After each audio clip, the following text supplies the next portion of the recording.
Namaste. I welcome you all to yet another episode of Jai Ho. Over the past 3 episodes, we have spoken about different issues like geopolitics, about the internal and external security of Bharat, and about social entrepreneurs, about Seva by the Bharatiya society, by the Bharatiya families, and how Bharat has stood up against the coronavirus, about the pandemic, also about how and what caused the COVID crisis in India. And that brings us all to yet another question that has been in focus over the past year, that of the economics. So today we will speak with yet another dynamic personality who will speak to us about how Bharat can prosper even in these difficult times. So today we will be meeting Dr. M.R. Venkatesh ji, who passed his chartered accountancy with an all India ranking, and he is a practicing advocate in the Delhi High Court, and also he is a very well-known face on primetime debates on many national channels. And he will also speak to us about an upcoming book of his called Retaining Balance, the Eternal Way, which explores the idea of a family, culture, and civilization at the center of economics. Being a renowned author of many bestsellers like Sensex and Sensibility, and a very well-known book, Dr. Manmohan Singh, A Decade of Decay, I'm sure that Dr. M.R. Venkatesh's new book will also be a big bestseller. So with no further delay, let us speak with Dr. M.R. Venkatesh. Arnab, I'm actually missing my friend Sambit Patra today. He used to always call the 10 Janpad Gandhis as Chinese Gandhis. But this Gopal Krishna Gandhi is a Taiwanese Gandhi. Give 21-day notice to Pakistan to do a surgical strike. This is a surgical strike, so you cannot have a notice. So at 8 p.m. when the Prime Minister announced, I thought it should have even been a bit later at 9 p.m. You shouldn't even have given that half an hour, 45-minute time. That is the beauty of creation. That is the beauty of divinity. That is the beauty of the power of nature. So if you don't... So corruption was all pervasive up to a point till 93 when we allowed gold smuggling to happen. A very warm welcome to you, M.R. Venkatesh ji, whom most of our viewers know as MRV, who has always been there on fiery debates on a lot of national channels. And I'm lucky, and I consider myself fortunate that I've never had to be on the other side of the panel facing you. So we have always been on the same side, so that I think I'm fortunate. So I'm sure this will be a very interesting session on this show on Jai Ho. We've been treating a lot of different issues, a lot of different aspects. We're looking at all the different subjects that have been a matter of great concern to all of us over the past year, actually, ever since the pandemic. So I'm sure that everybody is looking forward to a great discussion with you. So welcome once again. Thank you. Thank you, and pleasure is mine. So I've been speaking with you about your upcoming book. You are one of those who made a very good use of your time in the lockdown to pen down a lot of your thoughts. And I'm sure you're going to give us some great new perspectives on some issues, especially about something that a lot of people have been speaking about, that is economics. And what actually caught my attention was the title that says Retaining Balance, the Eternal Way. The word balance actually reminds me of Zen, about yoga, about Yoda from the Star Wars. And if you go to see, the entire series of Star Wars was all focused on this issue of finding balance in the universe. So I'm really curious to know what exactly inspired you and what do you mean with the word balance, especially in the economic sense of it. See, Rajalakshmi ji, this word balance, or how I came about fixing the title, is probably I don't remember. I probably thought about it in a subconscious way, and it came about, and I thought this was the right phraseology or the right title to describe my book. So to answer your question, What do I mean by balance? I intend to take you through. I can't define balance in any proper manner, but I can explain to you what is balance. Now, you take a family, for instance. Now, family consists predominantly of two people you require to create a family, the husband and the wife. Now, you can debate endlessly to say that, look, whether the woman dominates the family or the man dominates the family, or who is more important to the family. To me, it is irrelevant who is important. It is irrelevant who plays the secondary role. It is irrelevant who dominates the proceedings in a family. But what matters is that the family must be a success. The husband and wife will be and should be a success. Now, there will be times when the wife takes the upper hand and decides on what is to be done. And there are times when the husband takes upper hand and the wife has to take the secondary role. Now, it is between them to decide now who takes the upper role and who plays the secondary role in each of those circumstances. But they must succeed by one allowing the other and counterbalancing the other's excesses. For instance, I may deal with, say, domestic help in a different manner. My wife would come and tell me, why do you say this? No, she will pacify him. She will tell him or her, how do we deal with it? Or when she does an excess, I would step in. Now, this balance, if it is retained, we ensure that the family is success. And if the family is successful, the core idea is that the society and also the nation will be successful. So the building block of any economy, in my perspective, will be the family. And family has to be made successful at any cost. So this is the core of your word balance. So there are several types of balances which I would have listed out in the first few pages. It could be between man and woman. It could be between the family and the society. It could be between the society and the state and the individual. It is between production and consumption. It is between investment and saving. It is between production and environment. See, whenever we produce, we destroy environment. But if supposing all of us are so keen about environment, then we should not be consuming power at all. We should not be consuming gold. We should not be consuming anything. So life has to go on. So with everything, we have to have some sort of a balance between utilizing what is Mother Nature giving us. At the same time, be sacred about it. Be very clear that you have to use it only for your needs, not for your greed, as Mahatma Gandhi would say. So go about it on different balances. Even tolerance. I have dealt with tolerance. Ideally, if you ask a modern secular Indian, he comes about and tells us that, look, we have to be tolerant. Tolerant ka ek fad lag gaya hai. I am tolerant. I can tolerate. People who want to be seeing it as an end game. There is a beautiful theory by Karl Popper, who was one of those Jews who fled from Germany and went to New Zealand and settled. He has written a book about tolerance. And he says, excessive tolerance gives rise to fascist forces, intolerant forces. So we have to also, while we are tolerant, we should be also intolerant about those tolerant people who actually, by their tolerance, bring out intolerance. So you understand how complicated the word balance is. So we have to look at the right balance so that we also don't seem to be intolerant, but at the same time, we don't allow intolerance to grow, because the silence of the tolerance allows intolerance to flourish.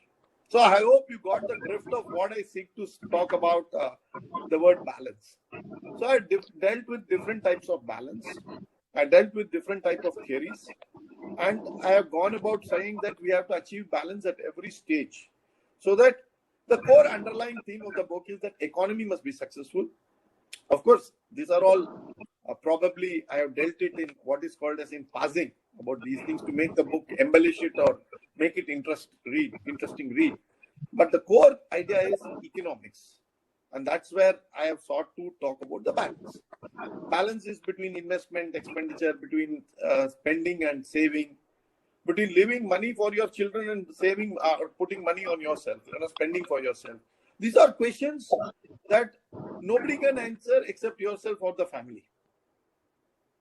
Whether you put 100 rupees today and educate your child on LKG, or whether you keep that 100 rupees and see that I will keep this money for, he's going abroad or doing higher education in India.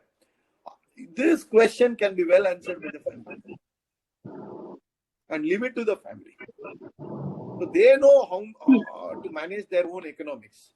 So government should not interfere much in economics. Government must recede away from economics. So to that extent, the government, family, society, state, is सबका एक balance होना चाहिए. So this is again the underlying thing as far as the economics is concerned.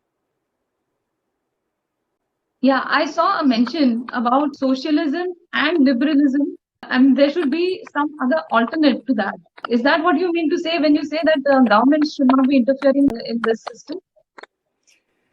See, classical theories about state and markets are as if are dealt by economists as if they are alternatives. I beg to differ, and I think this is not my original idea. I must say, people like Datopan Tangadi ji, Gurmurthy ji, people like Ashwini Mahajan ji, all these people have repeatedly emphasized. I have only put it in a codified manner. In fact, the title of chapter 2 is Mummy, What is a Daddy? Now, what is happening in the West, especially in America, especially with regard to the black community, is that in 1955, I'm taking you to just 50, 60 years back, there was a lady called Ingis Bergman. She was an actress, Swedish actress. And she fell in love with an Italian director called Rossellini. And whenever Italians are involved, there is a problem always. So you end up on the wrong end of everything. So this poor lady was pregnant and she had the child of Rossellini. She wanted to go to America. Now, Americans denied visa to her, stating that you are an unwed mother, you are a celebrity, and if you come to America, you will create a mahol that will disturb youngsters, especially young women. This was 1955 America.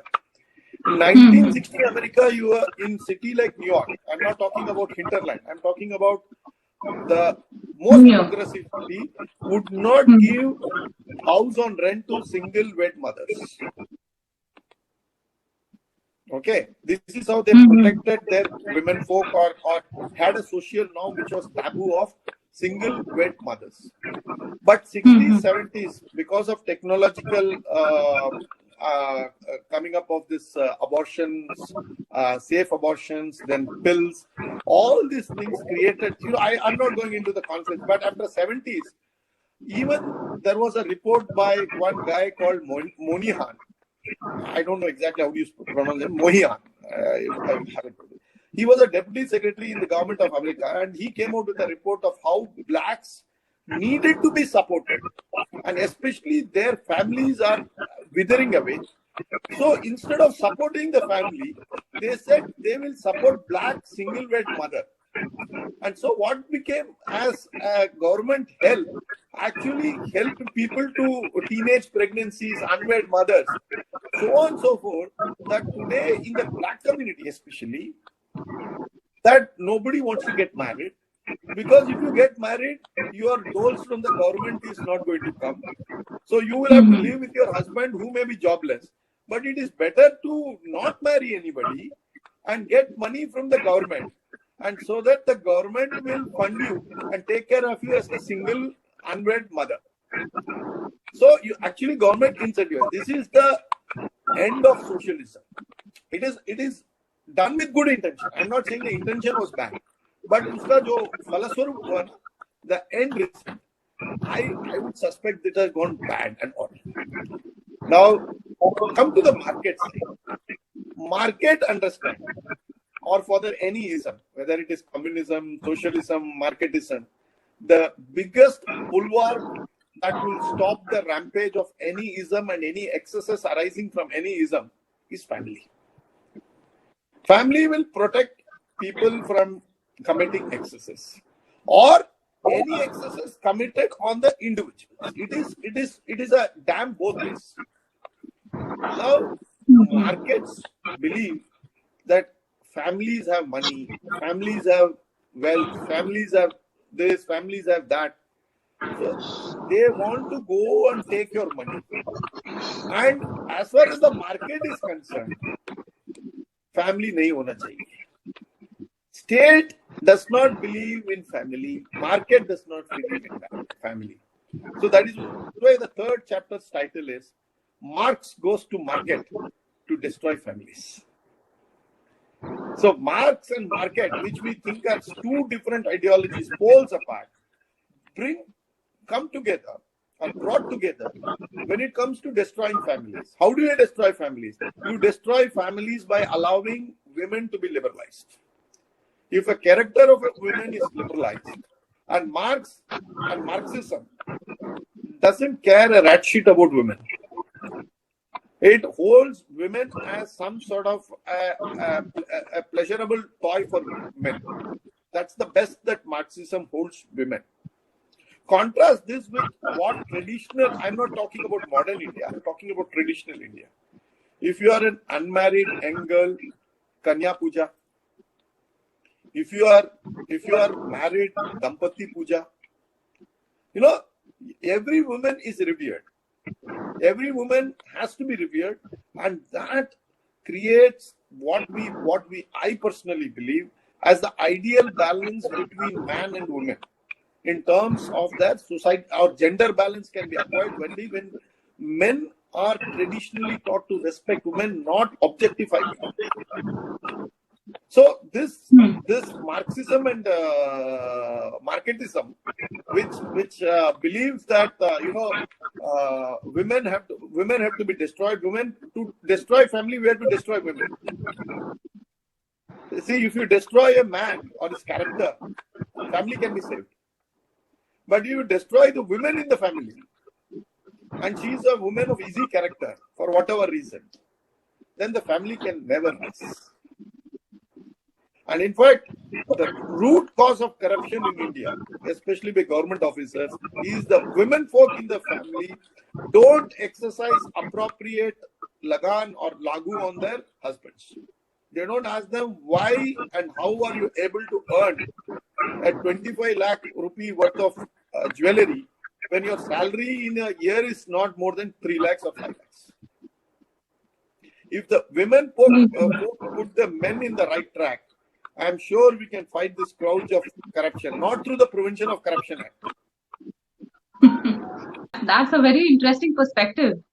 Yeah, in fact, I was just going to ask you, what you feel is the strength of the Indian family. In one of our past episodes, we have spoken about how this narrative of India is collapsing has actually been destroyed by Bharat Shows the Way. Ratan Sharda ji has spoken about how Indian society and especially the system of Indian families have come forward, and how we as a society, as a nation, we have stood against this pandemic and we have emerged strong and victorious. So I wanted to ask you, what do you think is the difference between Indian civilization and the Western civilization? And what is our strength actually? Let me tell you, there is no Indian civilization. There is only Bharatiya Civilization. Yeah, that is exactly what I said. India is collapsing and Bharat shows the way. Yeah, because we are a civilization, we will survive. India can have problems. Now, apart from the semantics, we must understand we are also having what I would say is a dual personality. We suffer from a dual personality order, bipolar disorder. We are Indians. When we deal with each other, in a formal way. When we deal with the state, when we deal with the banks, when we deal with courts, it is all in English, formal, absolutely what the constitution will say, law will say, legal system, administrative niceties, everything will be in order. But when we deal with each other at a personal level, we become Bharatiyas. We become Bharatiyas. We care about our tradition. We care about our culture. We talk in our vernacular languages. We talk in Tamil, Marathi, Kannada. Each one of these languages is so precious. Each one of them are having so much of knowledge, so much of wisdom that encapsulates million years of wisdom of our forefathers.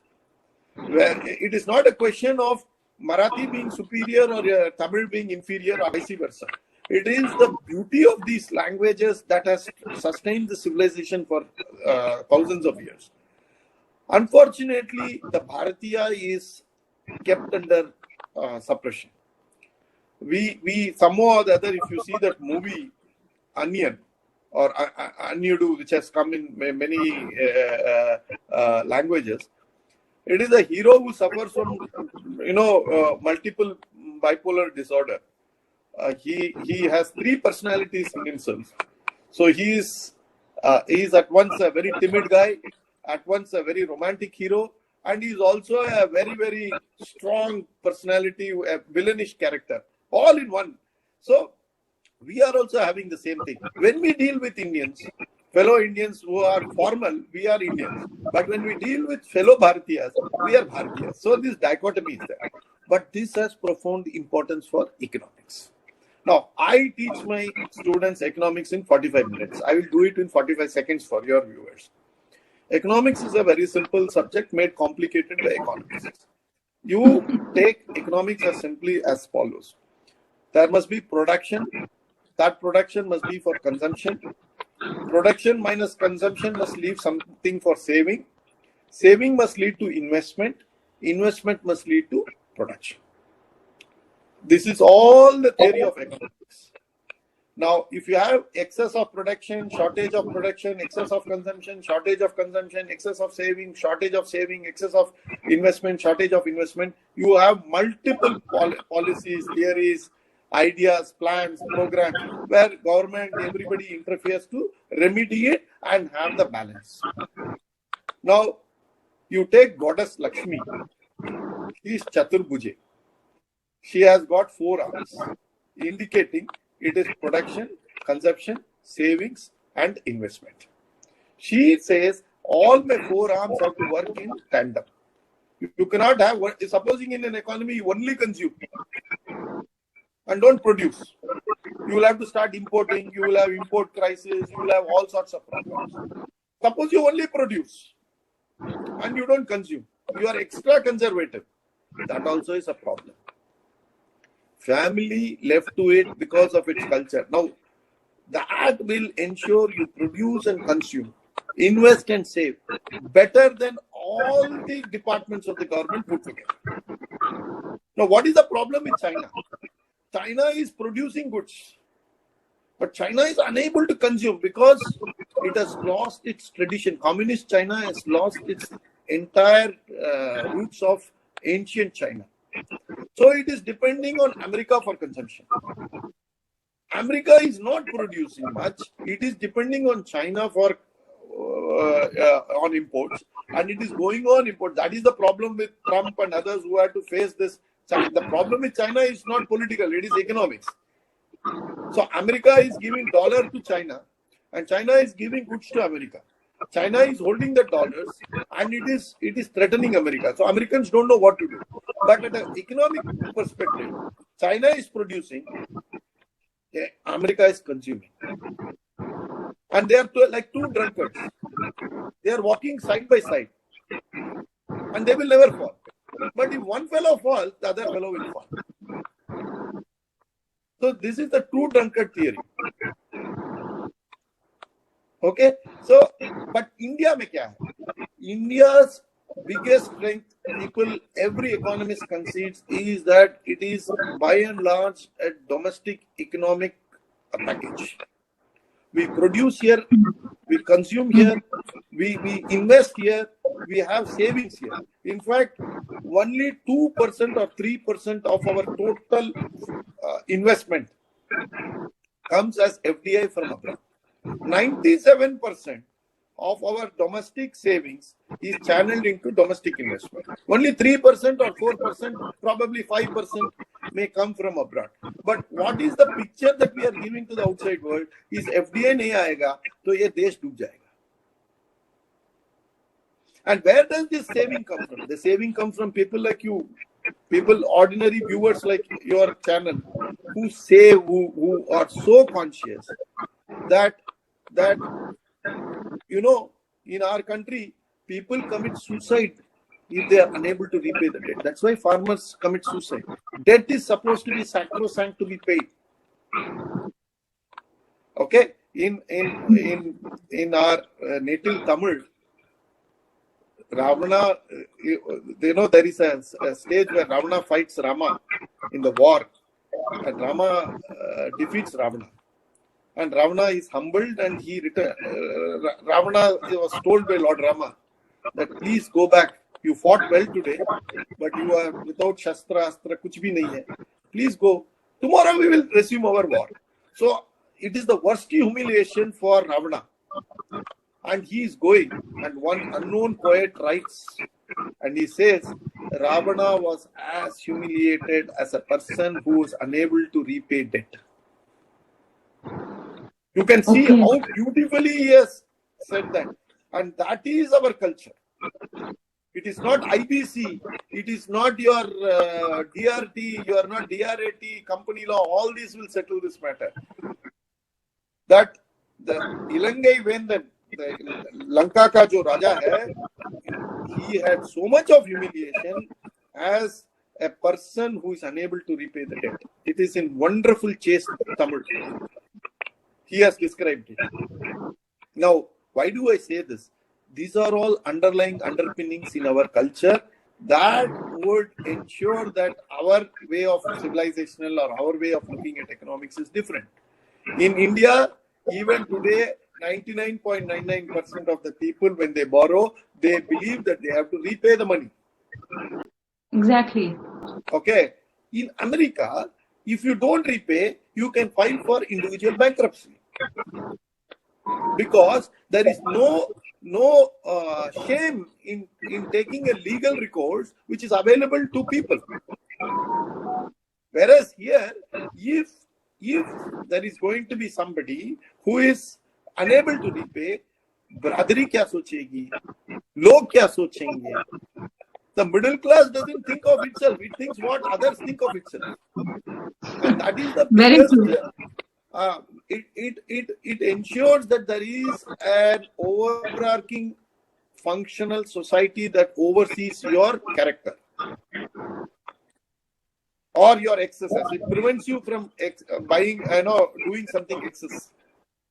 Now let us take what happens. This is very important. I have captured one story in Massachusetts where 10th standard students were going to the nearby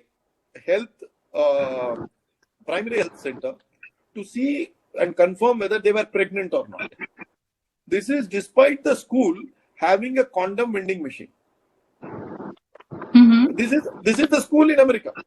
Massachusetts में school में condom vending machine है, and the children are rushing to a nearby PHC to see whether they are pregnant. So the director of that PHC phones up this principal and tells that there is a rush from your school and girl children are coming for pregnancy test. On investigation, it was found out that the students were having a pregnancy pact, that a bet who will become pregnant first. Okay. Now, and they had taken a bet that this is what they do. Now, in India, in the best of cities, this is still not possible. One MMS leak of course, there will be errant students. Of course, I'm not saying that all of us will be absolutely spick and span. But this is not the societal norm. Society will not accept certain things. There may be errant individual behaviors, but society doesn't approve. In America, the father could not question the girl and chastise her and say, "What the hell have you done?" If you had raised his voice, immediately the girl would have dialed 911. Finito. The father would be behind bars. So you are creating. We have to decide. All this has got a profound impact on economics. Please understand. So the more reckless individual becomes, the state is compelled to become a nanny state. If you act recklessly, the state will have to act more to balance your irresponsibility. It has to trust. Had we worn our masks properly, had we sanitized between say November and March properly, we would not have faced the second lockdown. So what is happening is we are compelled, and individual excesses that the state has to take care of unwed mother. How does the state do? It taxes more. The people who are disciplined. Now you remove the discipline of the people, you create an artificial indiscipline, and then tax the people who are disciplined so that the indiscipline can be paid money out of those who are earning out of their own discipline. So the next generation will be, why should I be disciplined? Why should I be disciplined and pay taxes so that the neighbor's family can be indisciplined and they will jolly well enjoy my money? So they will also be indisciplined. This is how economics is now in a downward spiral. We need to arrest. Have you read this story about ants and the grasshopper? Aesop's fable, where the ant is working in summer, the grasshopper dances and whiles away its time. Now there is winter. Then the grasshopper is dying. Ant is, enjoying the stocked food. But today people will say, "Arey, Prevention of Cruelty to Grasshopper Act, Parliament will pass." Some TV channel will show the grasshopper shivering and show that ant is, enjoying its life. Exactly. Okay, and what we are doing, we are taxing the ant for working hard, for being disciplined, for being sincere, for being honest, and taking the money from the ant and giving it to the grasshopper. This is what is socialism all about. This is what is the fundamental basis of Nehruvian economics. Yeah, you have explained it in such a simple way. Coming to that, I have always been intrigued by how Western media has always spoken about India, right from Nehruvian times, right from independence times, as a third world country. And it always surprises me that, why have so many invaders been attacking this so-called poor and third world country? So obviously we were not poor in pre-independence. And that again brings me to another question, that this being a time of, say, intellectual properties, is this a kind of an intellectual attack? Is this the Western media's way of attacking us intellectually as a civilization, as a country? Because it looks as if all of them were hoping or they were waiting for India to collapse. And maybe they're a little disappointed that Bharat has shown them the way and Bharat has stood up to it. So is this an intellectual way of attacking our country? Absolutely right. In fact, there is a wonderful lecture of Gurumurthy ji in the digital platforms available, probably in YouTube, where he has quoted, I think this was a lecture in IIT Mumbai. And it's one of the, he has himself quoted that lecture several times over. So you can see the profound impact that lecture had on himself. So in that, Mr. Gurumurthy traces the history of the world last 2000 years. Now, beginning the Common Era, right through the 10th century AD to 17th century AD, India's share in global economics and global trade was around 25 to 35%. It would go up and down, but it was anywhere between 1/4 to 1/3. As far as China was concerned, it was an equal participant in the global GDP and global trade. So India plus China was well above 50, 55%, 60% always. Till 17th or 18th century, when slowly the invaders started coming in and taking the loot away from us. And we finally succumbed to their incessant 1,000 years of war. And finally, we lost our wealth. And obviously, you don't loot, as you very rightly said, you don't loot a third world country. You loot only a rich and a prosperous country. And this loot went on till 1947. And our share in global GDP was below 1%. What was 25% in, say, 1775? Within, say, 150 years, dropped to 1%. Now, this loot is constantly happening, and this happens through a variety of reasons. But whatever is it, what is it that we get looted out? Why is it that we get looted?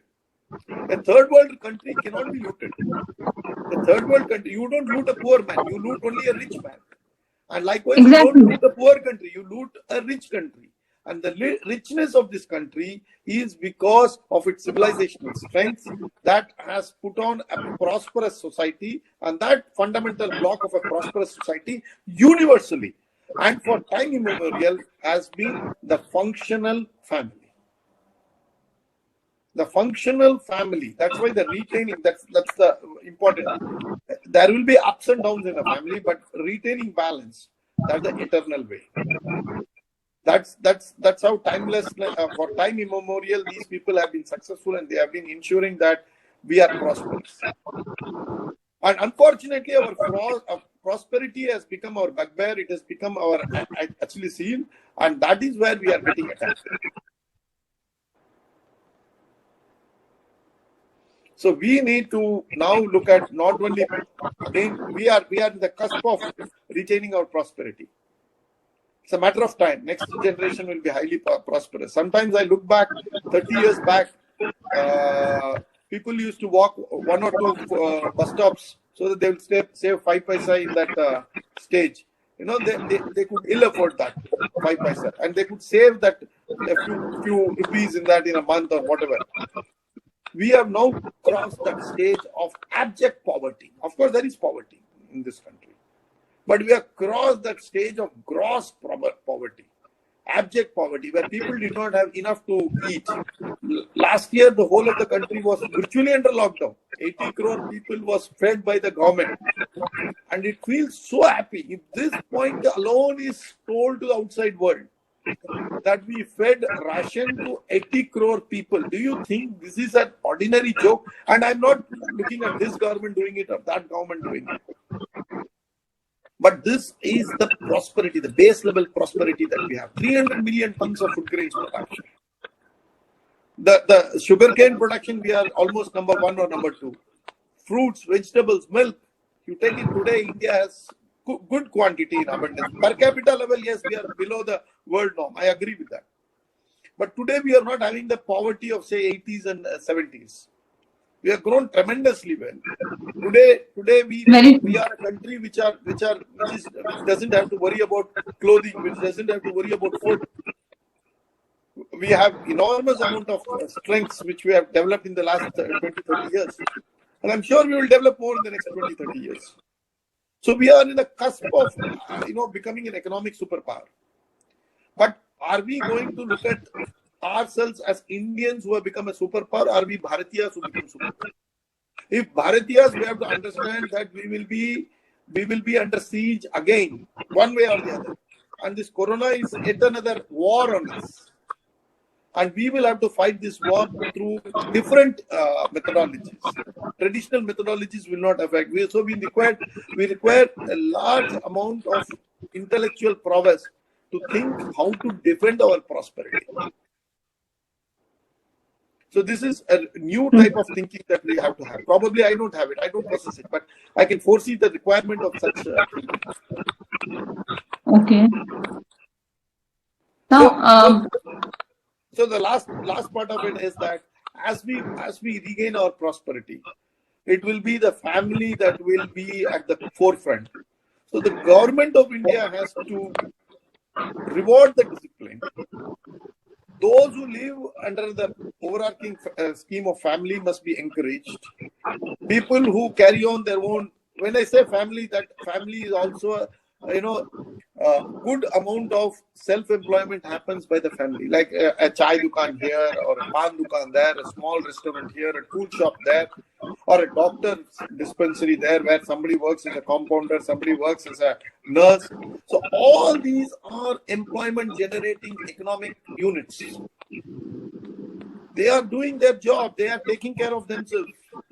The Western model is, no, you don't do your job. And even if you do the job, we don't recognize it. We will take taxes from you, again come and help you.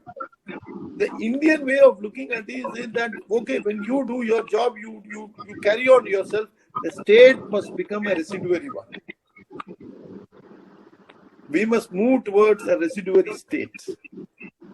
If India has, this is to be a twin one. If the family has to blossom, the state, the government has to recede. The government become a smaller one.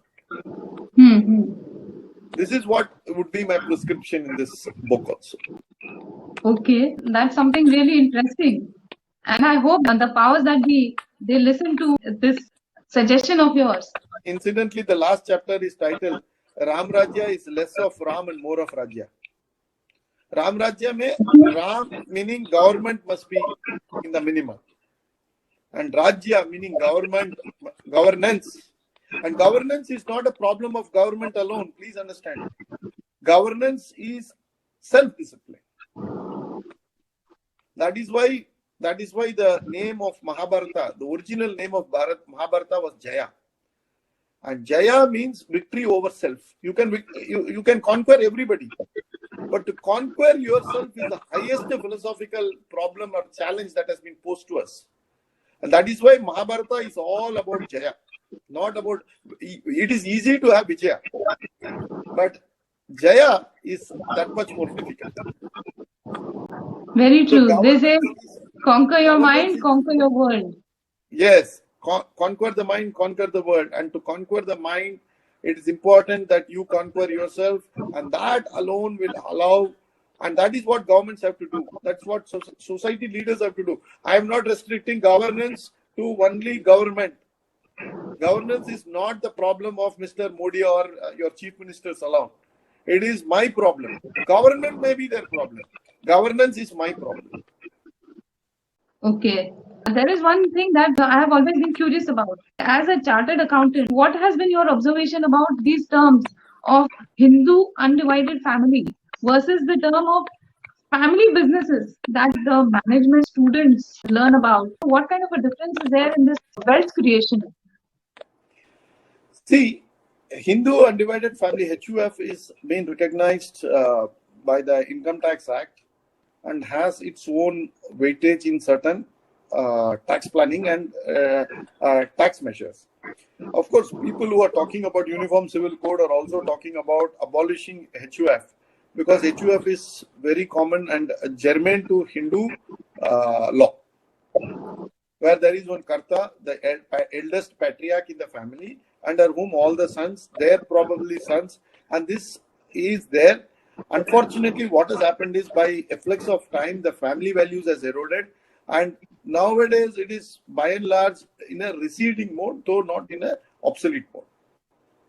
As far as Hindu or the family business is concerned, they generally talk about Hindu family business, wherein certain family values are embedded in the businesses that is being done. For instance, a Jain who does shareholding, a share business, may not buy shares of a tobacco company or a meat company.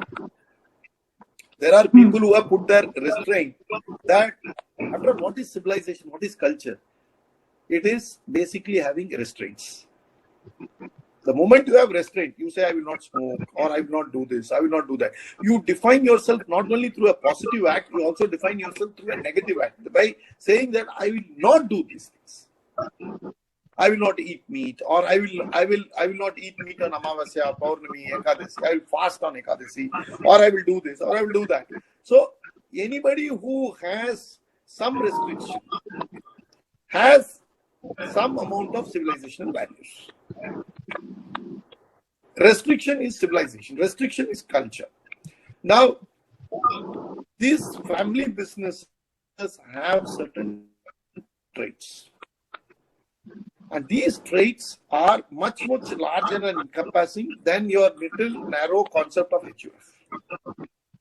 And I have dealt with extensively how Ford was compelled, because of its family arrangement, to be very organized, and they had mortgaged their blue logo. You know, the Ford logo was mortgaged for a few $1 billion in 2008. And immediately thereafter, there was this great economic crisis. And the Ford family was very particular that they must somehow or the other manage to get the Ford from the banks. In economic terms, it means that the Ford family would not indulge in excesses. And there is a study which I have quoted also, that family-oriented business do remarkably well during downturns. It is a very peculiar thing. That's why people are so bullish about India. And why is it that we are not able, but it's a very peculiar thing, we are not able to articulate it. The fact of the matter is we are family-oriented businesses, and family-oriented businesses, it is not only Ford, it is not only the Ambanis, or it is not only, say, the Sundarams of Tamil Nadu, they do well. Across the world, family-oriented business do well during downturns. But during upswings, it is the professionally managed people who are able to take more risk, and hence there is more reward. But family-oriented business don't take that type of risk during upturns. They will be sober. They will have, because they are always worried about excesses. They will not participate. They don't trigger the excesses by their own restraints. So this, each one is intricately like a spaghetti bowl. You will find each one intertwined into the other. So unless you read this in totality, understand, and go and talk to a business, you will find that whether it is a Sundaram here or whether it is anybody else there, you will find that they are always investing for the next generation. They will be the first one to absorb technology. The best of technology will be absorbed by family-oriented firms. The best of technology will be absorbed because they know that they will have to leave something for their children. So they want to create an asset. So they are instinctively drawn towards technology. But what do you say? It is conservative. You know, we love to give some terminology which is not in consonance with reality. We say that family-oriented business are conservative. Kya conservative? Nobody understands. To absorb technology, they are the best. They don't take unnecessary risks. So they preserve their capital. They preserve their savings. I know of one big business group in Tamil Nadu, in Chennai. They don't travel even by the luxury cars. They travel by Maruti 800s and others, and they drive themselves. They don't even have a driver. Why? Because they feel that this opulence and demonstrable opulence or ocular demonstration of opulence should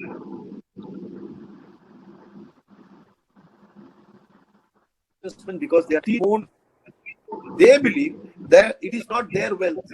They are carrying on the wealth of their forefathers for their children. And they see themselves as the trustees for shareholders for their children. So they don't take unnecessary risk. They don't mortgage. They don't borrow in excess.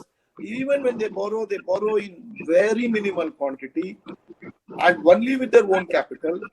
So India is not a borrowing, our businessmen don't borrow in such huge terms. It is exactly the opposite of what the Westerners would do. We don't believe in others' capital. We believe in our own capital. And when we don't repay, we believe that we have to commit suicide.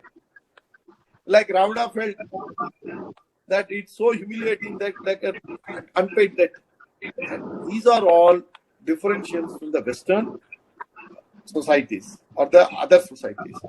And to draw economic theories or modeling from them and put it here through people like Raghuram Rajan and Arvind Subramanian, and you then say it is not working. It is like getting a petrol car and putting diesel into it and saying that this is not working. It will not work.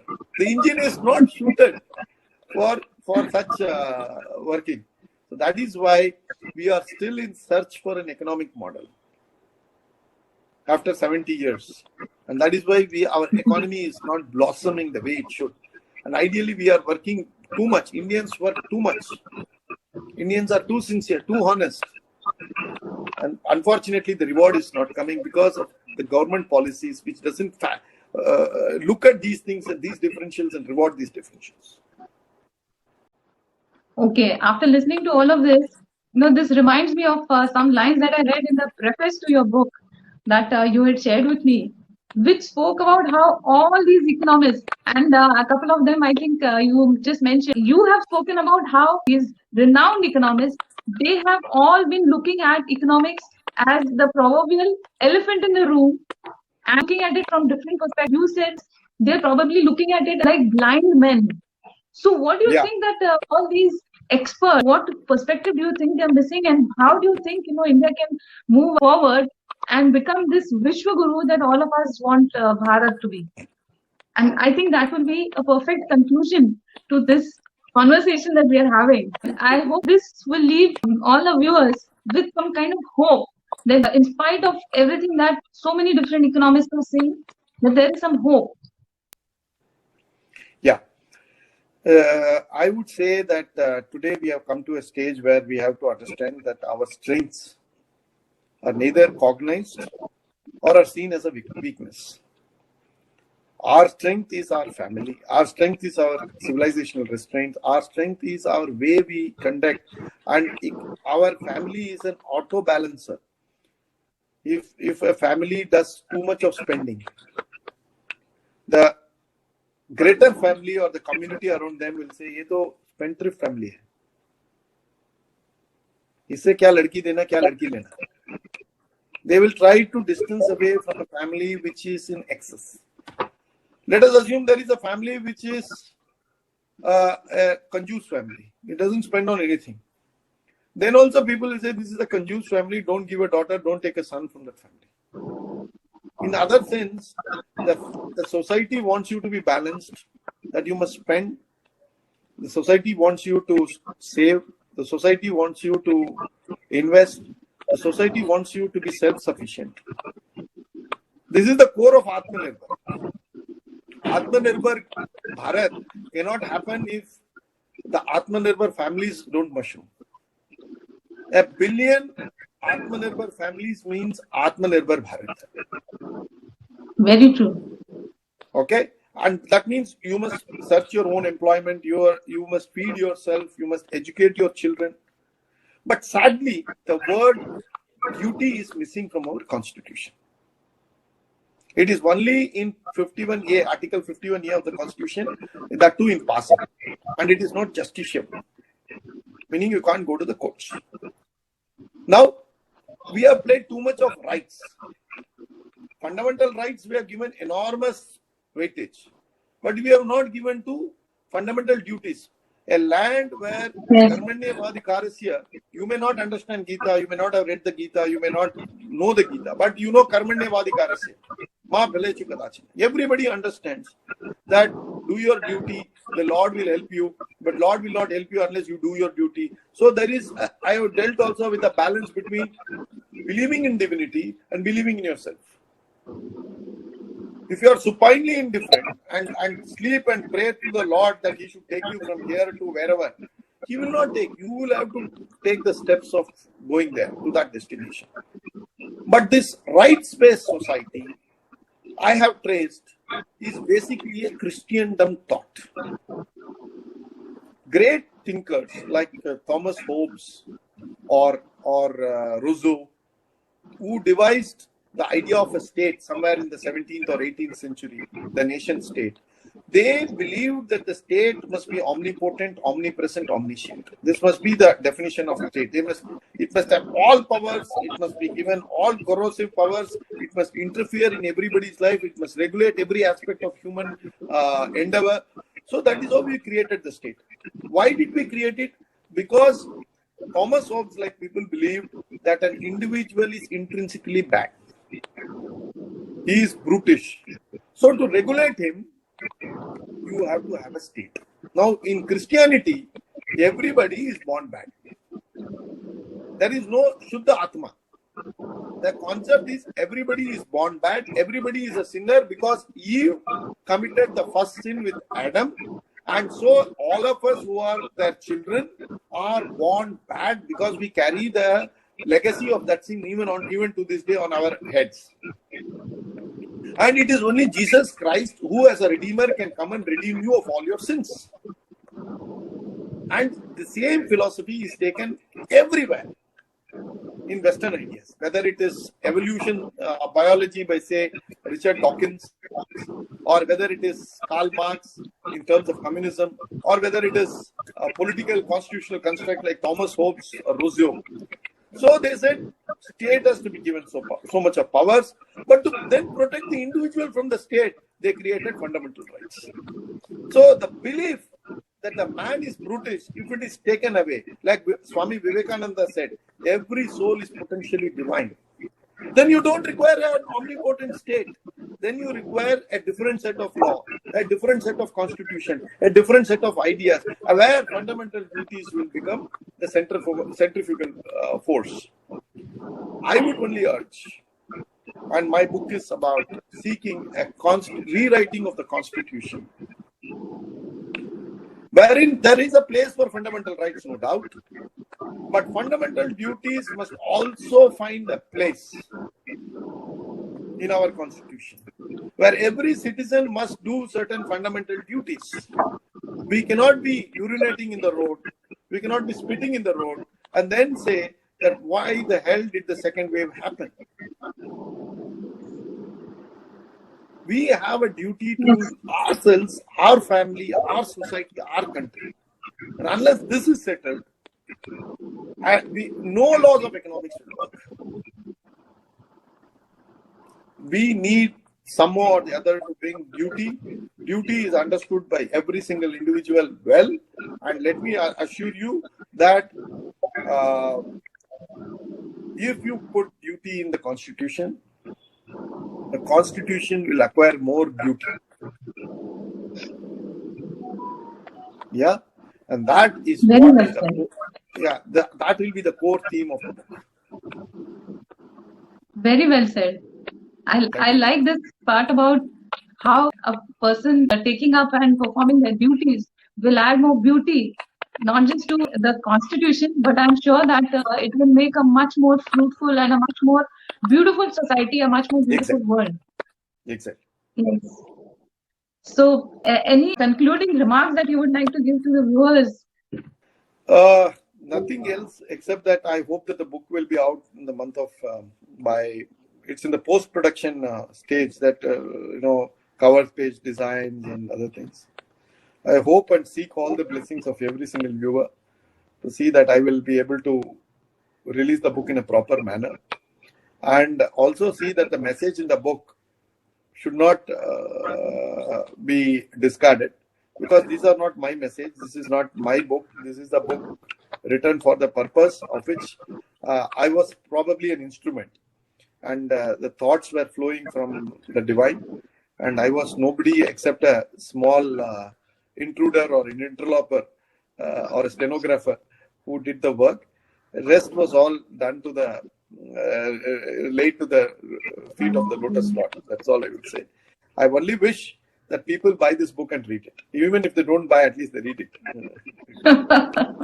Okay, that's a very beautiful message, and thank you so much that you spared so much time and shared such wonderful insights. And I'm sure that after watching this episode, all our viewers, everybody will be inspired to perform their duties and to stand strong as a society, stand strong with starting first with their own families. and as a family, as a society, as a nation, we can stand strong and overcome any and every difficulty, any pandemic, whatever may come our way. So, with that, I say, Jai Ho. Thank you. Jai Ho. Jai Ho. Jai Ho.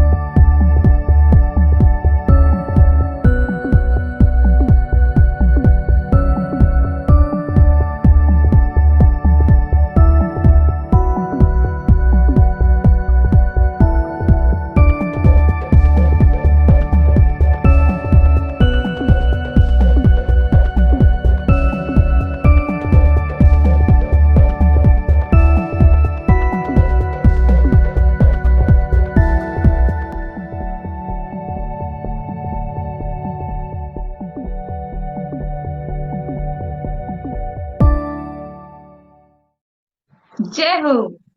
I'm sure that this discussion with Dr. M.R. Venkatesh must have left you with a lot of new insights and new perspectives. And I'm sure that all our viewers will henceforth look at the beauty behind duties and take up their responsibilities. And every one of us can stand up to any and every difficult situation that may come our way. If each one of us Bharatiyas stand up strong as individuals, as families, as a society, as a country, then we will definitely overcome. Stand strong, Bharat. We will definitely overcome. Jai Ho.